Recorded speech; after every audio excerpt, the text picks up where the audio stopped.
त्याचा मी आभार मानतो. त्याच्यानंतर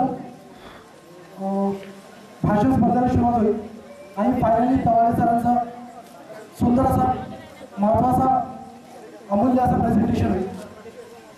असा खूप सुंदर असा कॉन्सेप्ट आहे आजचा कार्यक्रमाचा. तर आता टप्पा माझ्यापर्यंत येऊन पोहोचलाय. तर मी सुरुवात करतो. आपलं स्वागत पुन्हा एकदा स्वागत करत आहे. चला सुरू करूया.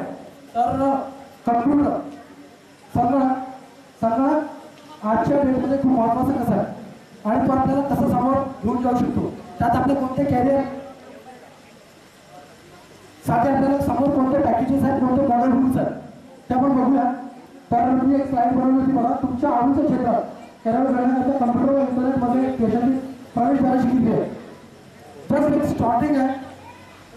आपण एखादा कम्प्युटर कोर्स करून समोर कसं जाऊ शकतो, आपल्या समोर कशा यश होईल तर त्या प्रेझेंटेशनमध्ये तुम्हाला सांगितलं आहे आणि त्याचं महत्त्व पण कळेल.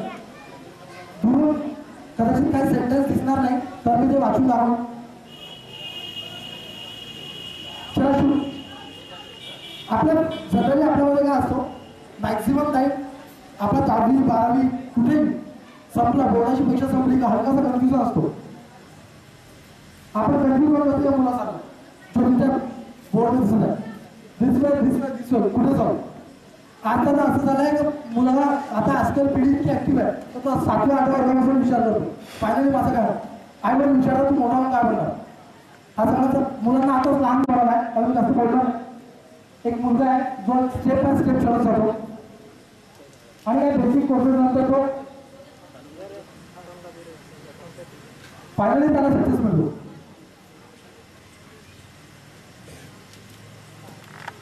थॉट आहे मी तर असं म्हणतो की माणसं कमी आणि नोकरी असतात. बस तुमच्यात काबिलियत पाहिजे. हजारो कंपनीचा तर तुम्हाला ऑफर करतो समोर, भरपूर असे कॅम्पस आहे तुम्हाला समोर बोलवतो, पण तुमच्यात गरज पाहिजे. ओके. ते काही रोल मॉडेल्स आहेत जे मी बनवले होते. तुम्हाला कम्प्युटरमध्ये या फील्डमध्ये जाता येईल. तुम्हाला स्क्रीनवर दिसत आहे graphic designing, video editing, marketing executive, C programming, web designing, Excel expert, Tally expert, office assistant, AutoCAD असे दुनियाभरचे हजारो सेक्टर्स आहेत ज्या ठिकाणी तुम्हाला जॉब ऑफर्स होऊ शकतात. फक्त तुम्ही त्यात ते कम्प्युटर रिलेटेड आहे आणि फक्त कम्प्युटर रिलेटेड बोलणार त्यावर म्हणजे कोणी निराश होऊ नये. आपल्या समोर खूप मोठा फ्युचर आहे, खूप मोठा प्राईट फ्युचर आहे म्हणणं जास्त उशीर आहे. ओके. आता एक सरांनी सेंटेन्स म्हटलं भाषेमध्ये तुम्हाला खूप आवडला की तुम्ही एकदा हिंमत करणार. एक शेतकऱ्याचं काहीतरी उदाहरण दिलं असतं तो मी खास ऐकलो तो. वडील त्यांना म्हणतात एका मुलाला तू जा काम कर असं समजून काहीतरी होता आणि तो कंटाळतो. बरोबर.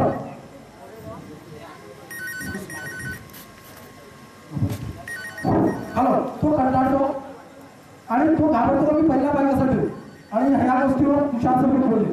त्याच बाबतीत एक प्रेझेंटेशन मला बघूया आपण. आयुष्यात पहिले पाऊल टाकणे खूप गरजेचं आहे. हा बहुत महत्त्वाचा मुद्दा आहे. हा नुसता कम्प्युटर स्किलसाठी नव्हे तर डेफिनेटली सचिन तेंडुलकर. ओके. काय होता सचिन तेंडुलकर. जर याची हिस्ट्री वाचली आपण नेटवर विकिपीडियावर तर तुम्हाला नक्कीच दिसेल लोकल क्रिएटर प्रोजेक्ट दाखवता नाही त्याची हाईट कमी कोणी घेऊन बघतो. आज हा माणूस भारतात नाही.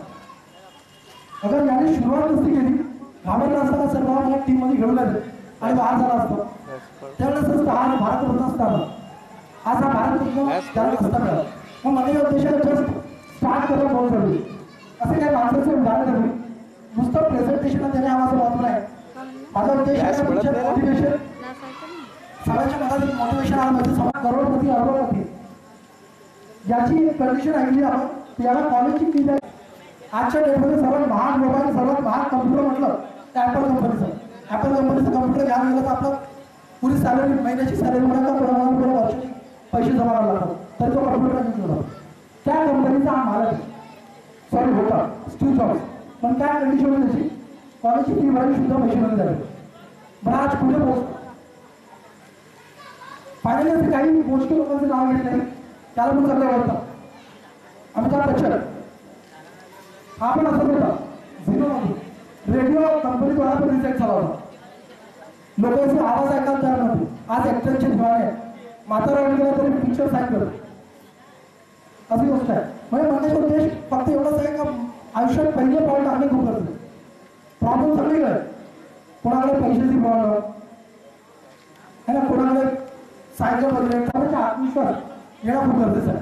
डिजिटल युग, आज आपण टेक्नॉलॉजी बघितलं, प्रेझेंटेशन प्रोजेक्टर चालवतो, कॉर्डलेस माईक चालतो, लॅपटॉप चालतो, असं डिजिटल युगात आपल्याला वापरायचं. त्यासाठी आपल्याला शाळा, कॉलेज, दवाखाना, कारखाना, ग्रामपंचायत, बँक या सर्व ठिकाणी विद्यार्थ्यांना त्याच्यासोबत पालकांना पण डिजिटल होणे खूप गरजेचं आहे. नुसतं आपला मुलगा नाही तर आई वडील, शिक्षणाची कोणती वय नसते, या शिक्षणाची कोणतीही वय नसतो. म्हातारा व्यक्ती पण कम्प्युटर किंवा कोणतेही दुसरे रात्रकालीन शाळा शिकू शकतो आणि शिकायलाच पाहिजे. मी काही वेळेअभावी आपलं काही प्रेझेंटेशन थोडासा फॉरवर्ड करेल. बरंचसं जानकारी मला द्यायचं होतं, बट मी थोडासा फॉरवर्ड करतो आणि ती खूप चालत आहे. आणि आधार कार्डसाठी काय ते असे उपकरणाची गरज पडतो, बायोमेट्रिक, हे सगळं वापरता येईल. नुसतं कम्प्युटर शिकल्याने काय नाही, तर त्याचबरोबर आपल्याला याचे सपोर्ट ऑप्शन जे डिव्हायसेस आहेत, दुसरे अदर डिव्हायसेस आहेत, त्याला तुम्हाला वापरता येईल आवश्यक. For example biometric, Facebook, Google याने आपल्याला ज्ञान पण मिळतो. यूट्यूबमध्ये चांगले व्हिडिओ डाउनलोड करा. नाही करा, आजकाल एक गोष्ट माहिती झाली, कदाचित यूट्यूब कंपनीने डाउनलोडिंग सिस्टम बंद केलं. आपण खूप महत्वाचा टॉपिक आहे. यूट्यूब वरून डाउनलोड आता होत नाही. कदाचित ज्यांना कम्प्युटरची जानकारी असेल, कारण की मॅक्झिमम व्हिडिओ यूट्यूबवरून डाउनलोड होतो. आता ते असं होणार नाही.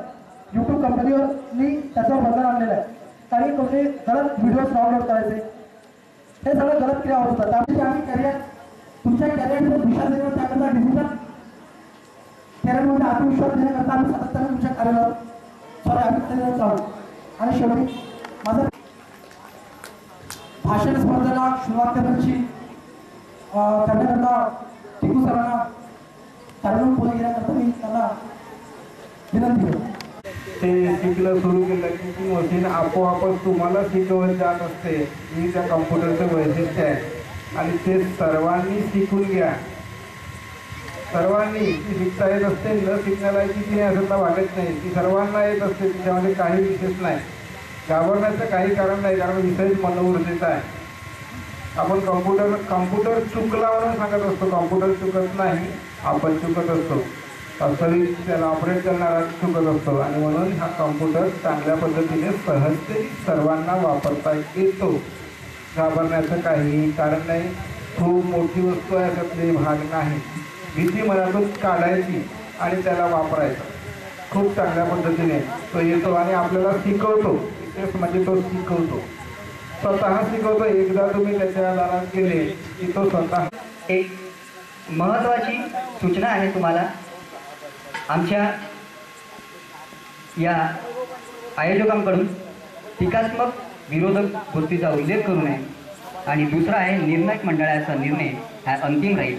हे तुमच्या समोर मी स्पर्धेचे नियम आणि अटी सांगत आहे. ताबडतोब आम्ही कार्यक्रमाला सुरुवात करतोय. मुख्य कार्यक्रम आहे भाषण स्पर्धा. प्रेक्षक कशासाठी जमलेले आहेत?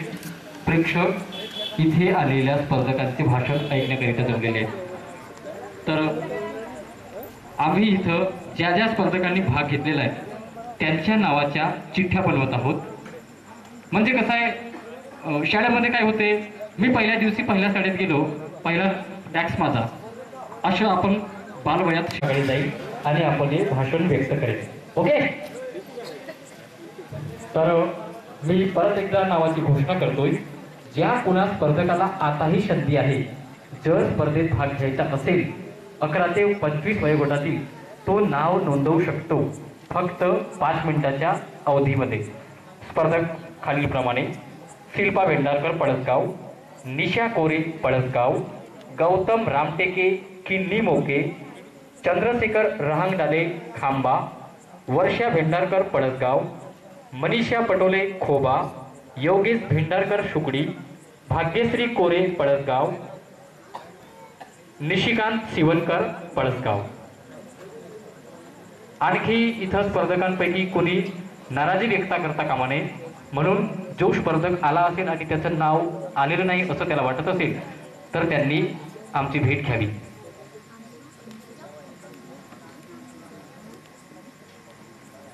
हा बघा, स्पर्धक नाव लिहा. 35 पेक्षा पुढे आहे.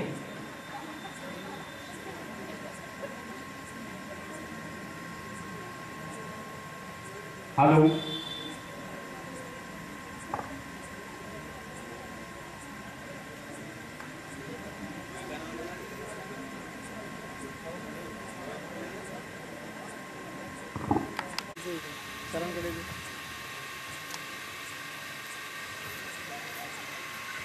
कटरे सर नाव घोषित करतील. हॅलो, कुमारी मनीषा पटोले खोबा. खोबा या स्पर्धकांनी येऊन आपलं आणि माझे बंधू आणि भगिनींनो, मी प्रथमतः या कार्यक्रम आयोजक मंडळाचे त्रिवार अभिनंदन करते की त्यांनी हा कार्यक्रम इथे आयोजित केलेला आहे. विषय तसा खूप महत्त्वाचा आणि गहन आहे, परंतु वेळेचे बंधन असल्यामुळे मी महत्त्वाच्या बाबींकडे वळते. मानव प्राणी हा समाजामध्ये जन्माला आला, तो फक्त कोऱ्या पाटीप्रमाणे जन्माला आलेला आहे, परंतु समाजामध्ये राहून तो प्रत्येक कार्य शिकत आलेला आहे आणि पुढे गेलेला आहे. इतर प्राणी ज्याप्रमाणे आपल्या शरीर शक्तीवर अवलंबून आणि शरीर शक्तीप्रमाणे तो परिचयाचा येत असतो, त्याचप्रमाणे मानव हाही आपल्या बुद्धीच्या विकासानुसारच परिचयाचा येत असतो. मानव हा समाजामध्ये वावरतो, समाजामधूनच शिकतो. मानवाला बुद्धी ही निसर्गाने दिलेली अशी एक अमूल्य शक्ती आहे व त्या शक्तीचा वापर तो आपल्या जीवनामध्ये करत असतो. मानवाला प्राप्त झालेली ही शक्ती निसर्गातून आणि आपल्या वातावरणातून निर्माण झालेली असते. मानवाला ऊर्जा प्राप्त करण्यासाठी शरीराला जशी अन्नाची गरज असते, त्याच प्रकारे तो आपल्या मनाला म्हणजे बुद्धीला प्रेरणा देण्यासाठी त्याला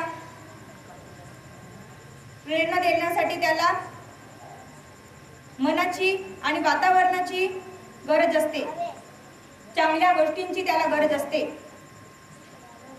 म्हणजे जे शरीराला ऊर्जा मिळते हे अन्नामुळे आणि मनाला ऊर्जा मिळते हे वातावरणामुळे. आणि असे म्हटले आहे की एखाद्या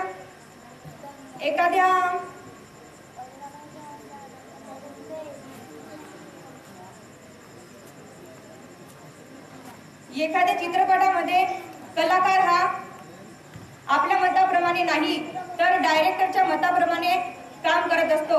त्याचप्रमाणे शरीर हा आपल्या मनाप्रमाणे कार्य करीत असतो.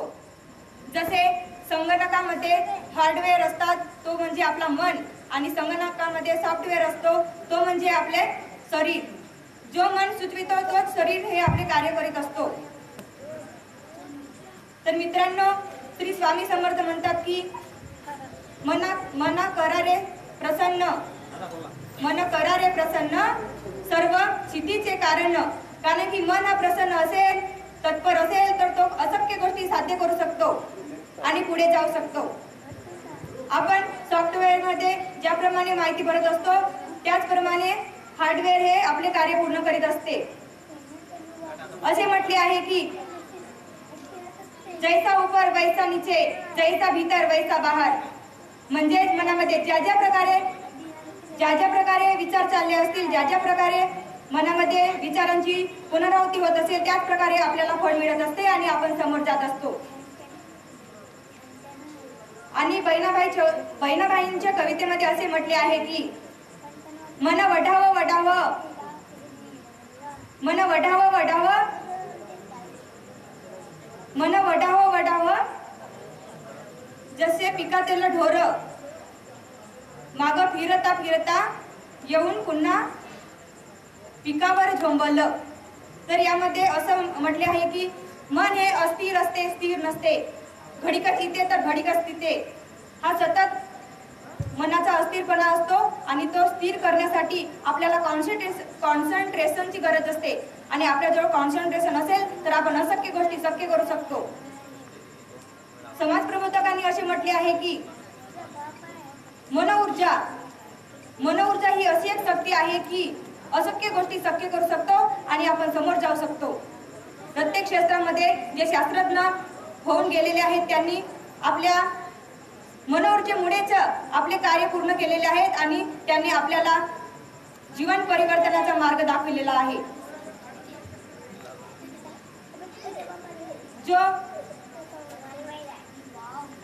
ज्याचे मन सुंदर ते आपली प्रतिमा सुंदर घडवीत असतो. लहान मूल जसे कोऱ्या पाटीप्रमाणे असते आणि त्याच्यावर आपण चांगल्या विचारांची देवाणघेवाण करत असलो तर मोठा झाल्यावर तो सुसज्ज नागरिक बनतो. तर ते कशामुळे? तर त्याच्या मनोऊर्जेमुळे. त्याच्या मनावर जे प्रतिबिंब बिंबविले ते कशामुळे? तर वातावरणामुळे. आणि तो वातावरणातच राहून लहानाचा मोठं होत असतो. एक लेखकाने म्हटले आहे की मानव हा एका दिवसामध्ये म्हणजे दैनंदिन जीवनामध्ये 60,000 विचार त्याच्या मनात येत असतात. पण 60,000 विचारावरही विचार आपण केले तर आपण आपलं मन आणि शरीर हे दोन्ही थकून जाईल आणि त्याच्यामुळे आपण एक ना धड भाराभर चिंध्या हे असं काम करत असतो. त्यामुळे आपण चांगल्या गोष्टीचा प्रतिसाद करावा. चांगल्याच गोष्टी वारंवार आपल्या मनामध्ये आणाव्या आणि वारंवार मनामध्ये आणून त्याचे योग्य रीतीने वाटचाल करावी आणि जीवनात परिवर्तन घडवून आणावा. आपल्या आजूबाजूला आपण पाहतो की खूप श्रीमंत गरीब दुःख आणि सुख असे आपल्याला समोर दिसत आहे. पण ज्या व्यक्तीला श्रीमंत व्हायचे असेल त्याच्या मनामध्ये आपण श्रीमंत कसे व्हावे याच्याच मागे तो धडपडत असतो आणि रात्रंदिवस प्रयत्न करून तो श्रीमंत होत असतो. कारण की त्याच्या मनामध्ये श्रीमंत होण्याची इच्छा अशी जागृत झालेली असते की तो आपल्या स्थितीत शेवटपर्यंत चांगल्या प्रकारे गाठत असतो. आणि गरीब लोकांना असं वाटते की मी गरीब आहे, मी हे करू शकत नाही, मी ते करू शकत नाही, माझ्याजवळ हे कमी आहे, माझ्याजवळ ते कमी आहे. ह्या अशा आपल्या निगेटिव्ह थिंकिंगमुळे आपण मागे राहतो आणि गरीब व्यक्ती हा गरीबच राहतो. त्याचप्रमाणे सुख आणि दुःखाची ही व्याख्या आहे. ज्या व्यक्तीला प्रत्येक गोष्टीमध्ये सुख दिसते तर तो सुखीच राहतो आणि दुःखी असणारा व्यक्ती हा नेहमी नैराश्याच्या माध्यमातून निराशच राहतो. कारण की त्याला निराशा ही म्हणजे त्याच्या मनामध्ये निराशाचीच प्रतिमा बिंबवली असते म्हणून त्याला शेवटी निराशाच मिळत असते. काही शास्त्रज्ञ होऊन गेलेले आहेत तर ते कशामुळे? तर फक्त त्यांच्या त्या मनोऊर्जेमुळे. डॉक्टर बाबासाहेब आंबेडकर म्हणतात की if you want success must be narrow mind. आणि त्या मनोऊर्जे